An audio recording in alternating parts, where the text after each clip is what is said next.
Hi, welcome to this Open Security Summit session in January 2024. And we have Luis, which is giving us part 4, probably 5 or 6 actually, of threat modeling, Kata, and is going to also share some interesting experiences with ChatGPT and in that world of threat modeling. So over to you, Luis.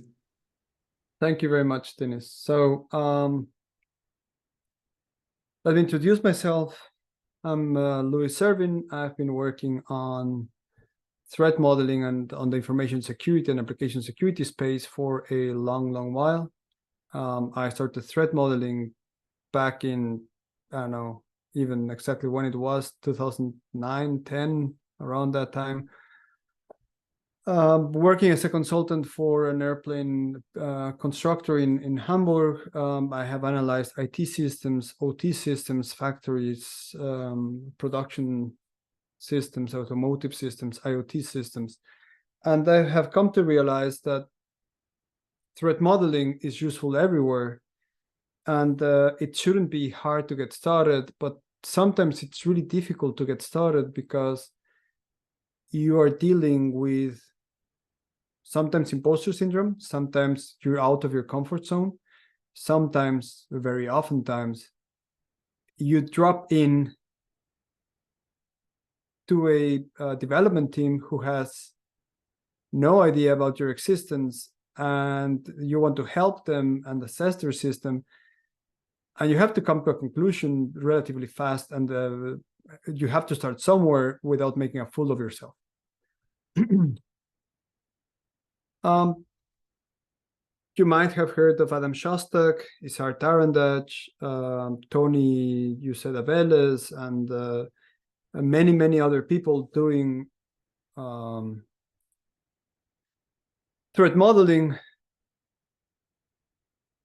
I have a lot of books on threat modeling, and I think the book I like the most on threat modeling is the one from Brooke Schoenfield, and I like his definition of threat modeling the most. Threat modeling is a technique to identify attacks the system must resist and defenses that will bring the system to a desired defensive state. So in the definition itself, it's very clear we do threat modeling not because it's fun, of course it's fun, but because we want to bring a system to a desired defensive state. We want to make sure that the system complies to whatever it is that we want it to comply with. And the topic of this talk is a threat modeling kata, kata being a Japanese word meaning form, and this is robbed basically from code katas, architecture katas, and now threat modeling katas. I forget the name of who was it that went with his son to karate training and saw that they were doing movements to learn the movement, the rhythm, the speed, the strength to apply to every movement without engaging in combat. And that is called a kata in karate. And this is exactly the idea, that we incorporate a set of practices into threat modeling that allow us to do it. And one thing that I like a lot about threat modeling is using it in job interviews. I have the pleasure or the situation in the company I work for on my day job that we have open positions, which is, I think, a rarity nowadays for cybersecurity practitioners. And we're looking for someone who would be my peer, who should be able to do threat modeling and teach threat modeling to developers and work with developers and help them evaluate the systems they build and bring them to a defensive, desired defensive state. Now, ChatGPT is everywhere, right? Everyone is using it. So you start talking, you start asking questions, you ask about threat modeling, and then someone tells you, oh yes, I do pasta. And they start the Tony Ucedaveles method, and they start reading from a script what pasta entails, and it's 7 steps, and you're like, okay, yes, I know pasta by heart. I have applied it myself. How about we apply it on a system?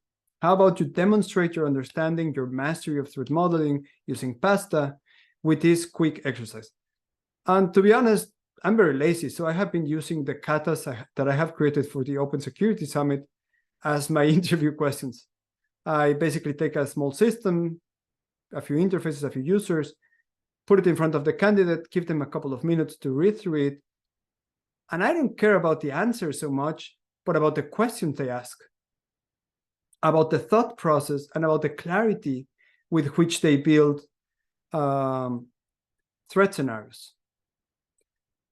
So the most important thing about threat modeling is, of course, to find the threats, the vulnerabilities, and the countermeasures to address, prevent, detect, respond to these scenarios. But it also demonstrates that you are able to understand systems fast, that you're able that you have a broad understanding of how attacks work, how vulnerabilities can be exploited, and that you have the OWASP top 10 at least more or less present in your head, and maybe some other security principles like those from the IEEE secure architecture group. And this is what we try to apply. So for threat modeling, we model the system, which means we understand the scope, we understand the data that flows through it, we understand the value of the system to the organization. Then we do the threats that the system can be present, and then we do the mitigation analysis. And very often, if the only thing you know about threat modeling is Stride, you will find that you're trying to see yourself applying spoofing, tampering, repudiation, information disclosure, elevation of privilege, directly, straight to the point, straight to the chase when you join. But do you really have to do it that way? I mean, when do you start threat modeling? And that's a question that's important, because if you're put in front of a system you know nothing about, you first need to understand the context this system lives in, the users, the data in general, and then look at the particulars. Doing it the other way around, starting with the particulars, gets you lost, and then you run the risk of making a fool of yourself. So the idea is to not make fools of ourselves. So let's try to do this. Setting. We are analyzing our target of evaluation is an e-commerce site.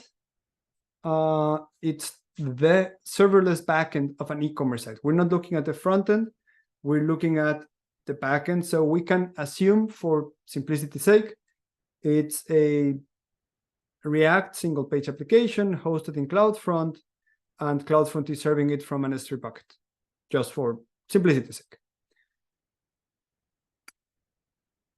Functions, API calls, endpoints are all set across multiple microservices, and microservices have different communication patterns, being either they're synchronous or asynchronous. And this is all taken from an Amazon use case. And let me paste the use case into the chat window.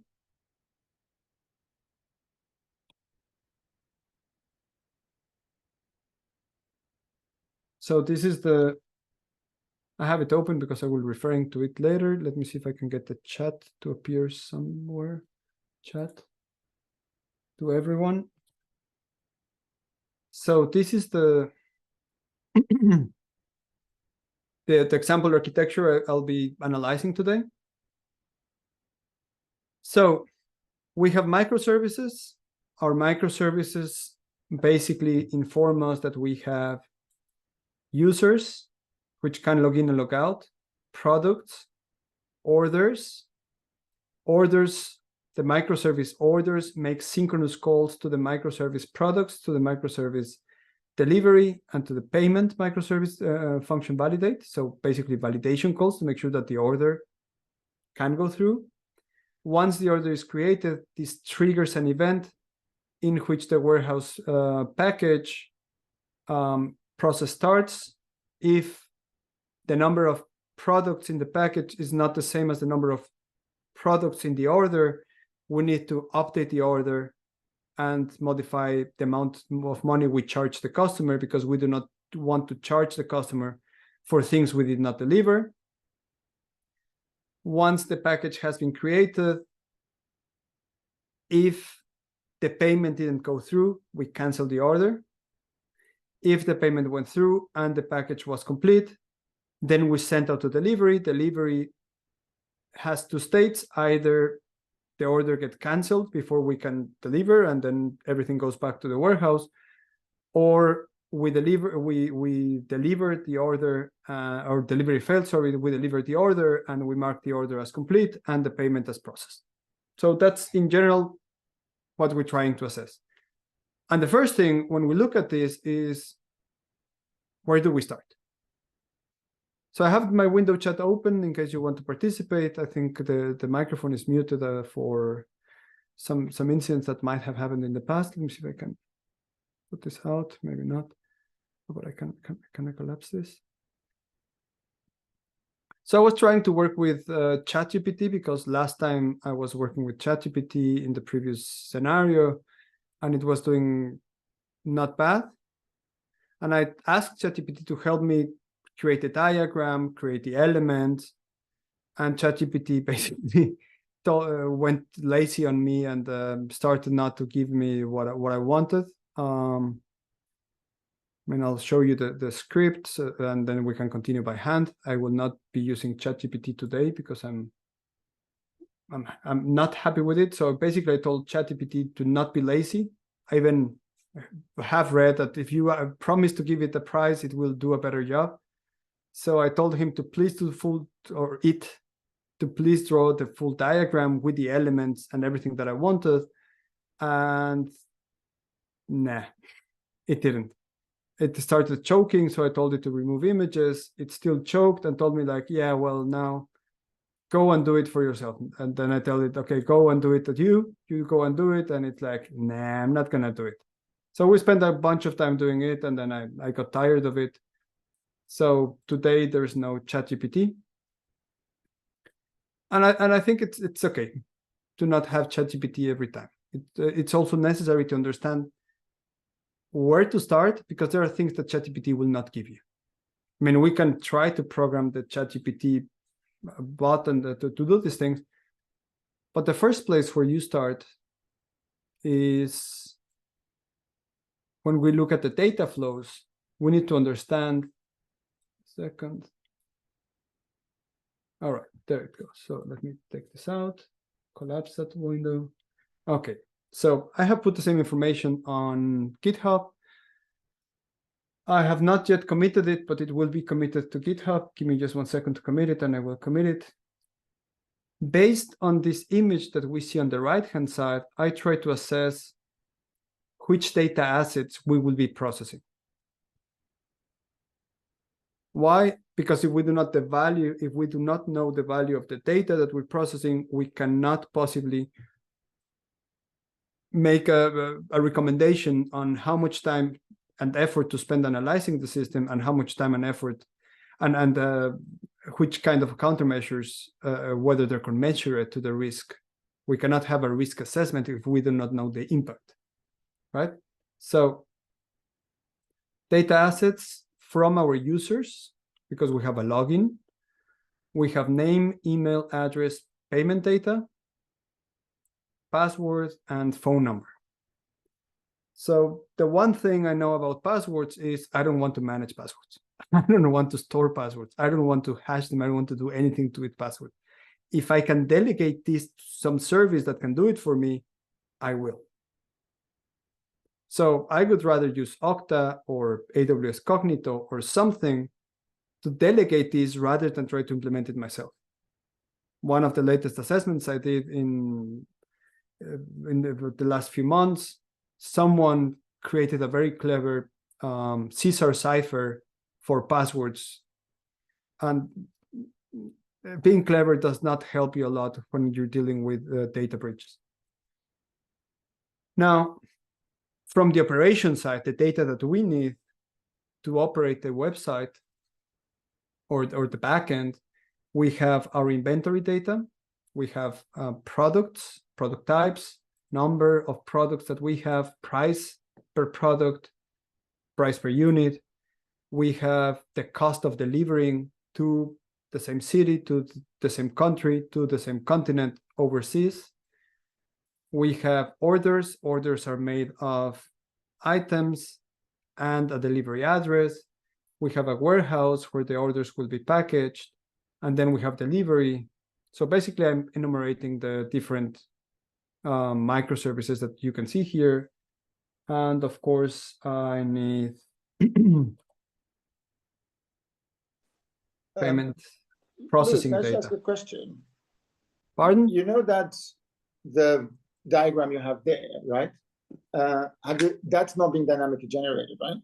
No, that's static. So I could feed this copy image. I could feed this to ChatGPT and tell it to analyze the data types. Perhaps. Yeah, but but also, have you looked at using? I've been playing around with Mermaid, which is really cool. Have you looked at Mermaid? Oh, For- I have looked at Mermaid. Honestly, take a look at I'm just it lazy. because the latest version is really good, and also the latest version is now supported heat by easily, so you can actually have the Mermaid diagram as text, right? And then be programmatically created. And I think that introduces a lot of. We might lose a little bit of the layout, but I think you gain a lot. I believe you. I usually, you know me, I usually create my diagrams as code. Today I was lazy and I just took the diagrams directly from GitHub, from AWS samples, AWS e-commerce platforms, because we're analyzing their thing, right? Fair enough. Fair enough. All right. I usually give me the effort of creating them, and that's where I was fighting. Of course, it's too much, but I mean, I didn't want to spend too much time on that, but I spent online store architecture. So I spent a bunch of time with this thing, trying to get it to work. So basically, I told it, okay, these are the use cases. This is what you have. This is what I want you to do. And it created a kind of architecture. Then I told it to create it in Dot. It created a diagram of sorts. And then I told him I want the text form of it. Then it created the text form. And I was asking it to give me the connections, what they make, the connections, why they connect to each other. Cool. And I was trying to get so far, and I think this might be the farthest I got. So let me. Yeah, I think by now you kind of need to start visualizing it and just tweaking it, right? Or else it gets a bit confused. Of course. That's exactly what I wanted to do. So give me 1 second to visualize it, and I'll create here on the e-commerce a new file. No, this is not the right directory on the e-commerce. Oh yeah, it was the right directory. Yeah, e-commerce. Yeah, e-commerce. New file, and here we have GPT diagram dots. No, graphics. And then I can visualize this one as such.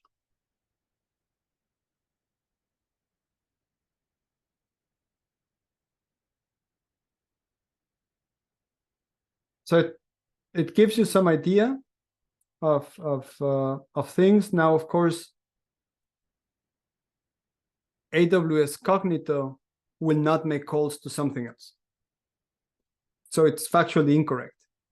You authenticate with AWS Cognito, you get from AWS Cognito JSON Web Token, and you go present your JSON Web Token to whatever else. And whatever else might go and ask JSON Web Cognito, sorry, is this token valid? Can you validate this token? And then there will be an answer, yes, I can validate, go ahead. So it's factually incorrect. And I was like, okay, that's horrible to look at. It's a sore. So please translate that.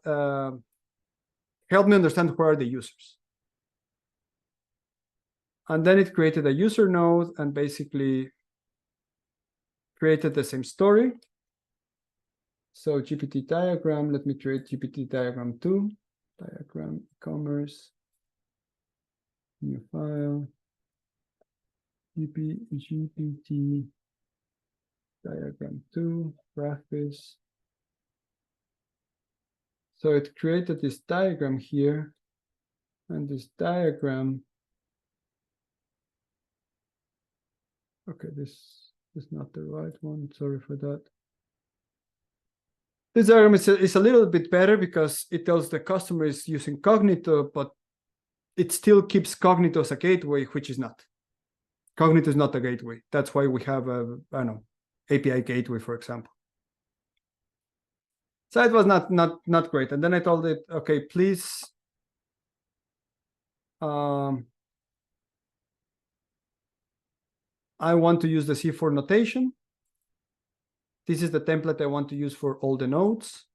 I want you to create the nodes as in this text block. And I gave it the description of what every label means, every edge, whatever nodes. And it was basically writing down, you go and define the other nodes. You go and define the other edges. And I'm like, come on, don't be lazy. You already have it. Give it to me. So I'm telling it, don't be lazy, give it to me. And I said, okay, I understand. I wanted you to display the nice images. Don't display the nice images, you will not be able to.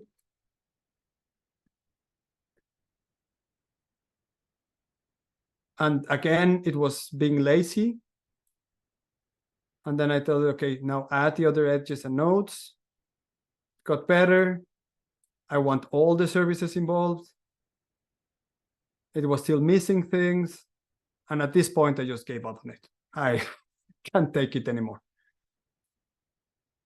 So yeah, that's the reason I'm not using the nice mermaid or graph piece text-based diagrams that I so much prefer to these ones. So that's a long story about why it looks like this. But nonetheless, I don't need GPT or anyone for that matter to help me out here. So I have my microservices here on the right-hand side. On the left-hand side, I try to gather the data that I think I will need. Now, if I want to do the business impact assessment, I need to understand what is the value of the system to the organization I work for. So imagine yourselves, this is critical to the survival of the organization. No brick and mortar stores exist for the company. So we should better do a hell of a job here, or we will have no company to pay salaries, right? So this is critical. And what kind of data assets do we have? We have data assets that in Europe, California, Mexico, India, China, and many other countries are considered very important, are accompanied with hefty fines if you don't comply with them. So from the information classification perspective, we could say that confidentiality could be high, integrity could be high, and availability, well, it depends a bit on the availability, right? So integrity high, especially on inventory, prices, and customer data. We do not want people tampering with our prices without us knowing. We do not want customer data to be leaked or transformed. So I do not want Dennis to use my data to purchase products for himself. And then on the availability front, we have, well, obviously, if this is our online presence, we should have a 99.5 at least, probably 99.9. But if we define such a high availability, we also need to define two things, which are the RTO and the RPO, meaning how much time do I have to go from not live to live, restore time objective? How much time do I give myself to be back on my feet if I fall down on my face. And RPO, restore point objective. How much time can I lose data? So let's say RTO 30 minutes, RPO, I can lose data for 5 minutes, let's say. I'm not sure if that makes even sense, but I mean, that's that. And this is probably something you do not need to do during the threat modeling assessment. This is something you consume because it should have been done for kicking off a project, right?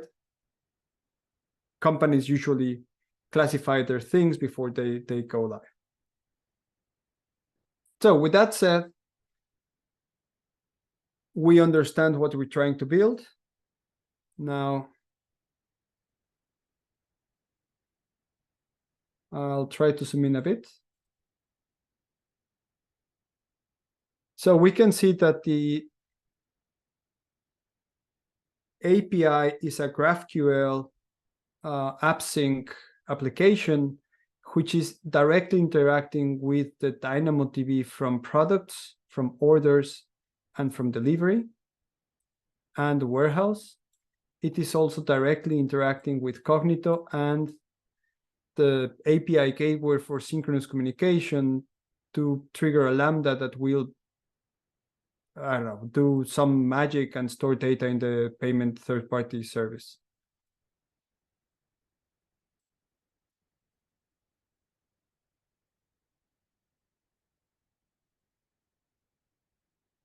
We see that we have logically isolated in the diagram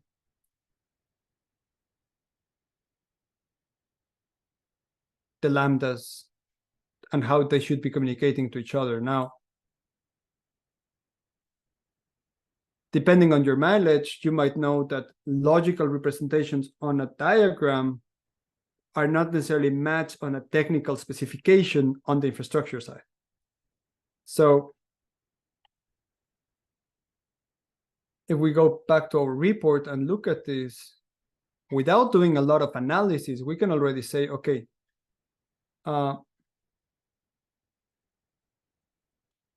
I think the first vulnerability I see here is that there is insufficient isolation between lambdas, between insufficient isolation between logical components of the system.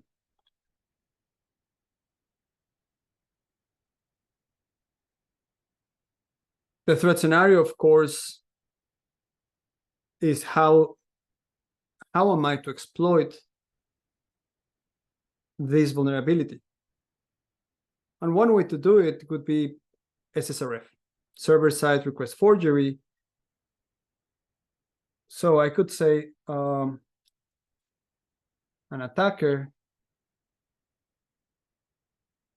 tricks the Lambda into executing code,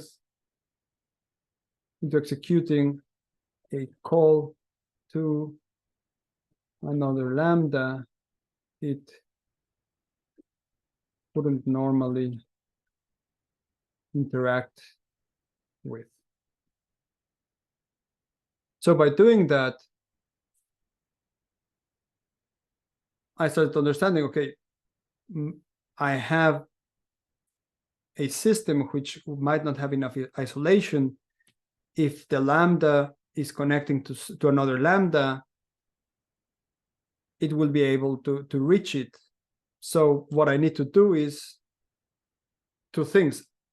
I need to prevent execution in the Lambda of things that were not put there, or command injection, or the Lambda going into the internet, downloading something, executing it, which will trigger further chaos inside my system.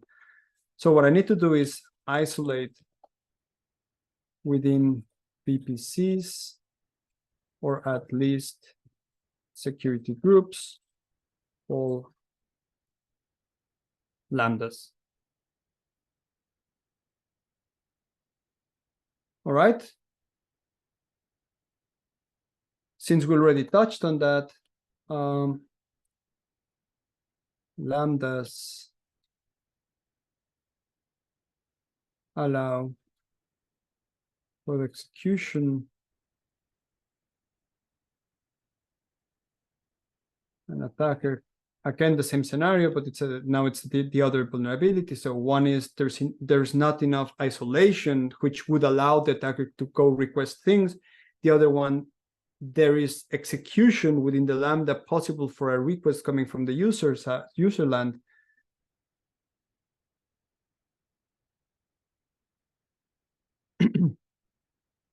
An attacker could trick the lambda execute code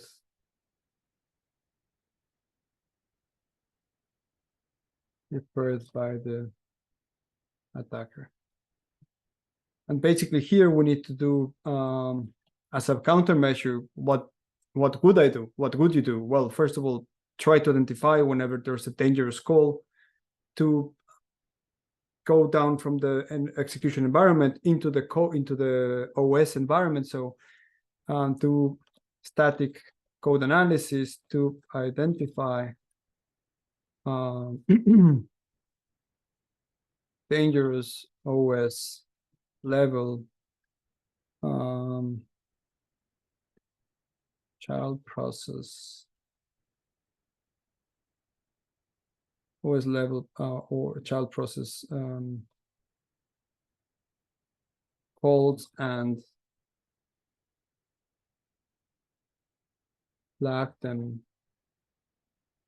for fixing in the vulnerability management. Ideally, I don't even let them go with any of these functions into production. There shouldn't be a valid reason to go down with input coming from the user and execute OS level functions.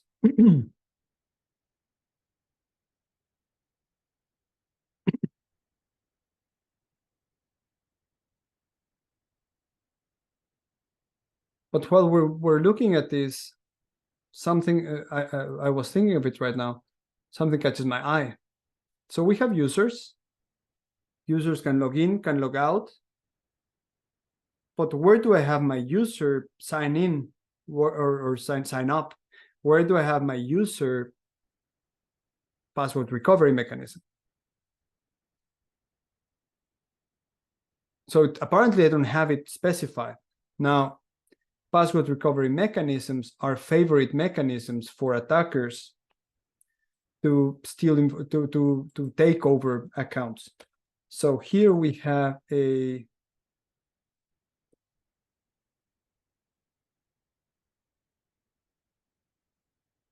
insufficiently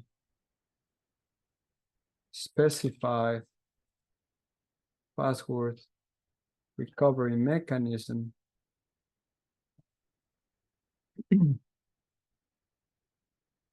Threat scenario is an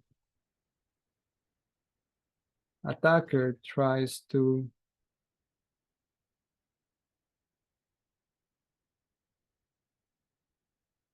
trigger a password reset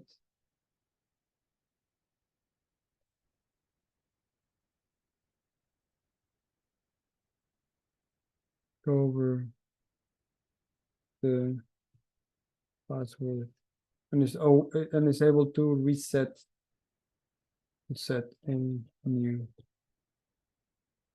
password. Now, how exactly would I be able to achieve this? I mean, it has to be credible. If I go to a developer and tell them, okay, an attacker tries to trigger a password reset and is able to set a new password, they will say, but how did he achieve it? How to make this more credible? So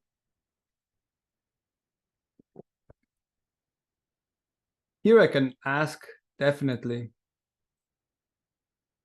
ChatGPT to give me a hand. So give me 1 second. So rather than having ChatGPT drive, we can use it as our typist, right? So you are a cybersecurity consultant. You will help me define threat scenarios and you will propose countermeasures to prevent, detect, or recover from the scenario. First scenario.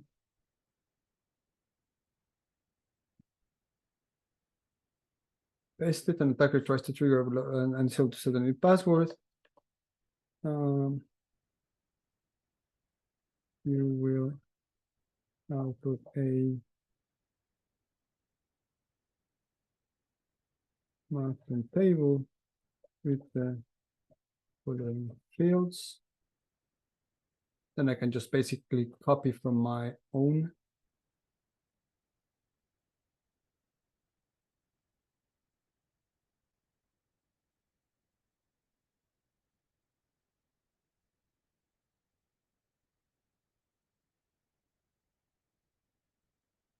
All right, let's see what comes out of it.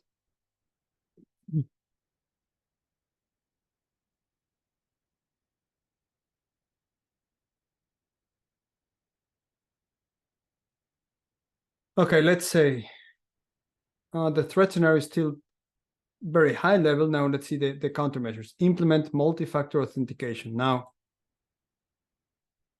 I lost my password. I might still have access to my second factor. How exactly am I going to use the second factor if I'm not able to log in to set the password? I'm not sure it's going to work. Use strong dynamic security questions not easily guessed or found on social media. I don't know. Please remind me what NIST says about security questions for password recovery.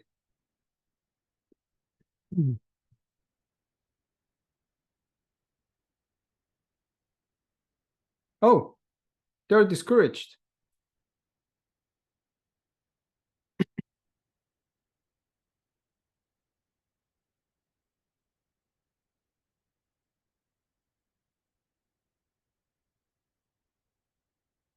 Okay, so it says, okay, then if you're gonna use security questions, then they shouldn't be the only factor. Then you need to enable a one-time code to a mobile device or from your multi-factor authentication device and the security questions. And there's, of course, the risk of exposing personal information. So we need to protect the security questions if we want to ask them.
by guiding ChatGPT on the direction I'm thinking, I gain the possibility of getting better descriptions.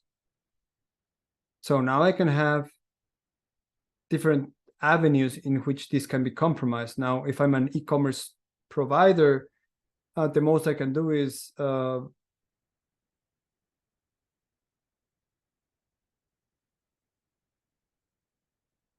well, what I shouldn't be doing is using security questions. So I should use perhaps one-time code being sent to a mobile device or a call. I cannot use filtering tools to detect that. So the problem right now is how much more is it helping me than it is hindering me to make progress based on what I'm seeing, right?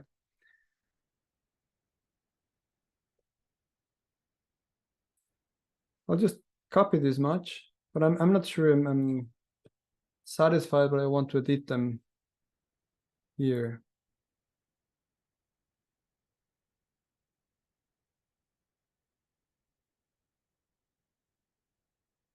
So let's say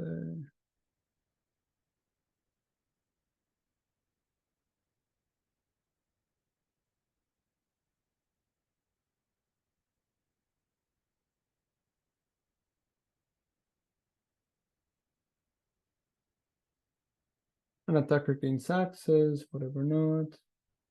So these are the countermeasures recommended. Implement MFA for all users. That's a good one. I will keep it.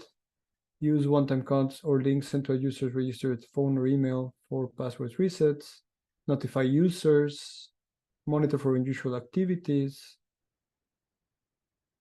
Educate my users. Sounds fine. Conduct regular security audits. I think I like that one. Though, I mean, they're very generic for the threat scenario of an attacker gains access to a user's email or mobile account for use for password recovery. That's fine. Let's see, social engineering. I'm not sure I will keep that one. Attacker uses to gather information to answer security questions. Well, since I don't want to have security questions, I will get rid of the security questions completely.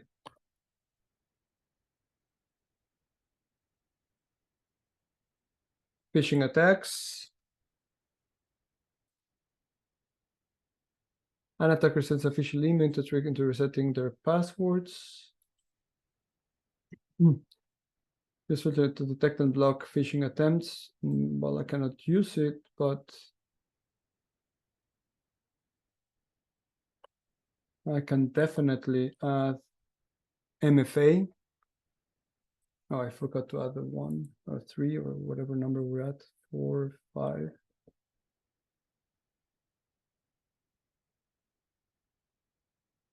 An attacker sets a phishing email.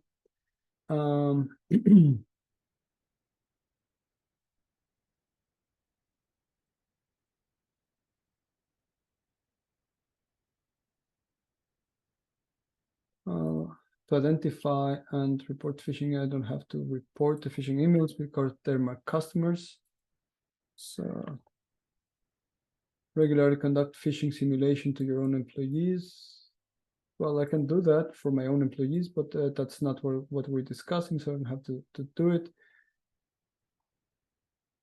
I think this one is very good. Establish a clear protocol for password resets, including manual verification for high privilege accounts. 1, 2, 3, 4.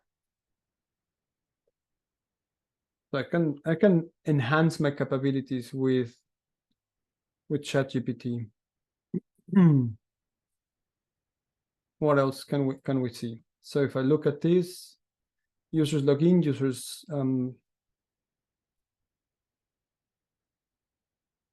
one thing that we always forget is, or well, not always forget, but how are we supposed to give access to this from one Lambda to the other? This being the cloud and not your grandfather's on-prem server or on-prem architecture, we definitely don't want to use API keys or username and password, and especially we do not want to use them as environment variables in the Lambdas. So again, I will try to use my assistant and tell it next scenario. AWS Lambda functions are running,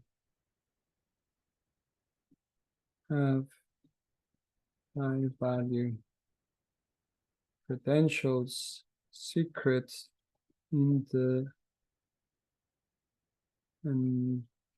environment of execution as environment variables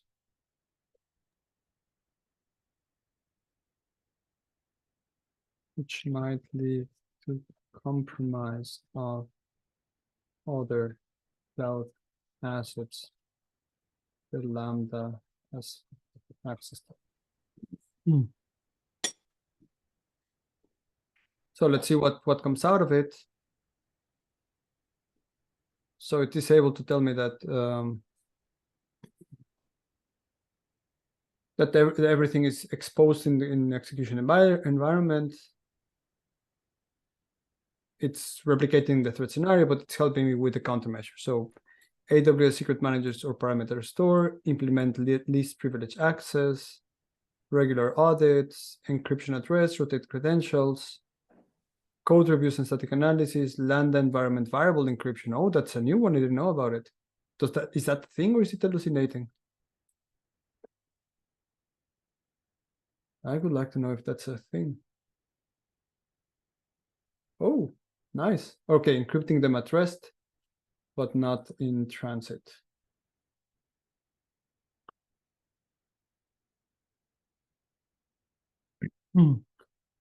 Okay.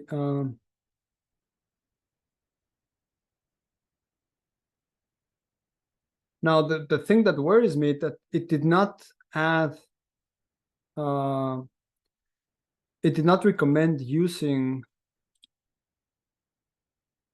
AWS identity every Lambda and setting an ACL for the receiving Lambda.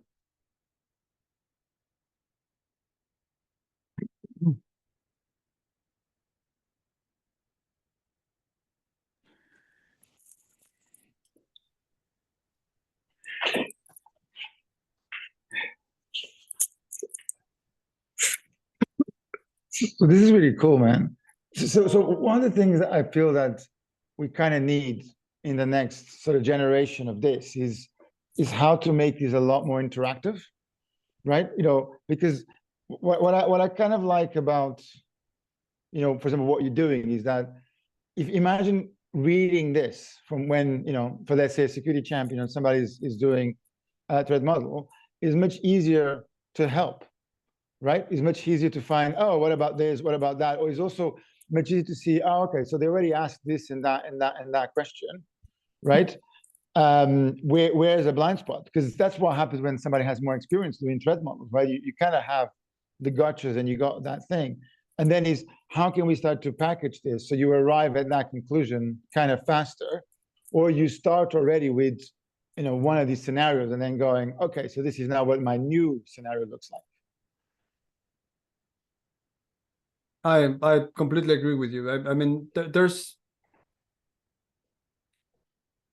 definitely a place for enhancing your capabilities with ChatGPT or any other LLM for that matter, but we need to be there controlling the outputs, processing the outputs, and trimming them to make them fit for purpose. So right now I'm learning on using ChatGPT myself, to be honest. But I mean, there's definitely room for improvement, right? So there's a lot of chances of maybe doing better prompting. Yeah. But also better, I think better management of the data, right? I think this, what's very interesting if you think about it is like you can now, like you're having here, you can now have a dialogue, right? And a debate with about certain things. And you can, and also there's some things that it will say, oh, that's quite interesting. Oh, I didn't thought about that. You know, the interesting point is how can we now go from this sort of almost Slack-based conversation, right? Imagine having a massive Slack salad of people opinionating, right? You know, how do you now make it more actionable, right? And how do you convert that, for example, to Jira tickets, right? And connect that vulnerability to the risk, and then connect that to, you know, those let's say even those countermeasures. You go, cool, you know, so which of those countermeasures we can implement now, which of those countermeasures make sense in this environment that you're already in, right? Because then you become a lot more specific. Certainly, I mean, we could do something like number the countermeasures based on their, I don't know, rating. I don't know. I need to give it sense. Yeah. But not rating, Yeah, like, okay. like their So the rate, you could say mitigation rating, right? Or their importance. Yeah. Or you could also say, or the other way around, you can say rate the countermeasures, right? So you say, I think you said count. By the way, one of the things I tend to do sometimes is if I find that that question was a bit off, I stop and edit it, right? You know, you can do that, yeah? Oh, the here you mean? Oh, of course. Yeah. Yeah, that's a lot better. Yeah, I always forget Yeah, that. you know, sometimes I found that's a cool trick. The only thing is that ChatGPT, you lose the rest of the graph, so you have to be careful where you are because you lose the bottom end, right? But so if you find and go, oh, actually, what I really needed was this, you can sometimes it's easier just to edit the previous question, right? Instead of mapping that one across, right? But I think creation of those prompts is now where is interesting, and that's some things we should start to share, because there's a cool concept of, you know, data is code now. If you think about it, prompts are code. If you think about it, right? That's really the thing, right? Because now your prompts are actually like code because they are the ones that define the behavior of what's happening. I mean, one cool aspect which has nothing to do with threat modeling is for my security champions weekly. I have been going through the OWASP Top 10 and OWASP Top 10 API, and I have asked it to show me vulnerable code. So it generates an app, or it generates a couple of functions where there's a vulnerability, explains the vulnerability, explains the line of code that is vulnerable.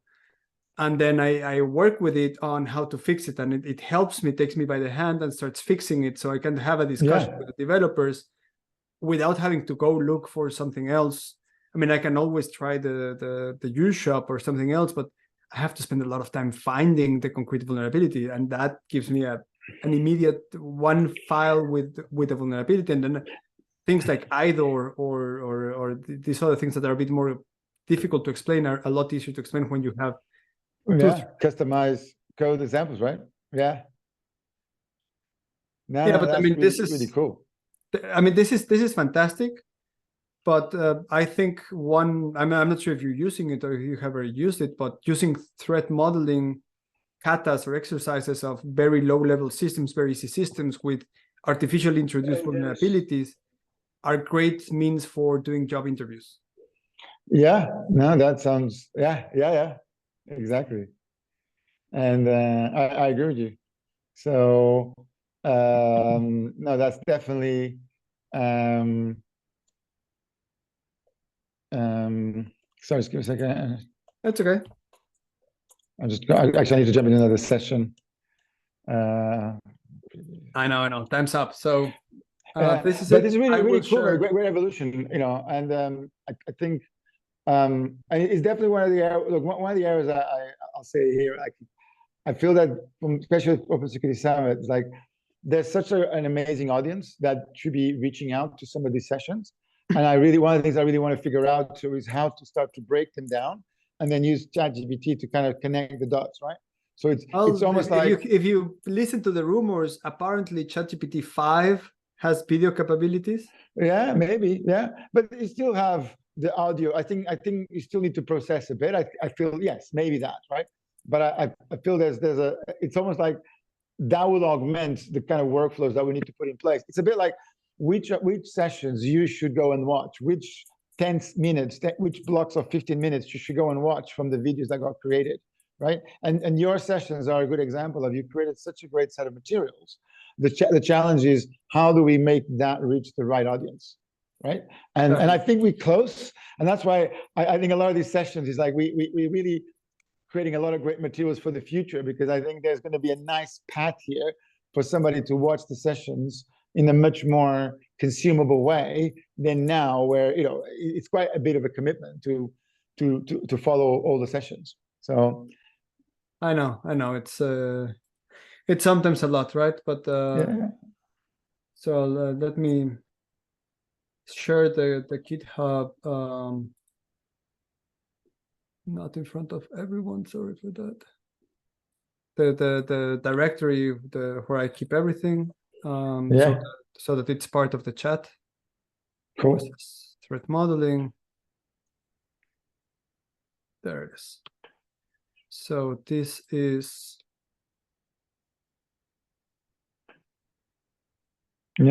OSS threat modeling. That's where I keep all of them. All the katas are there, and the only one missing is the one from today, which I will commit right now. Yep. No, absolutely brilliant. Cool, man. Look, looking forward to seeing you on the next one. And look, I think keep going on your threat model exploitations with ChatGPT, man. The journey, I feel, is understanding where he adds value, right? And it's what you're doing, which is really, really cool. All right. Thank you very much. And see you next time. See you next time. Bye.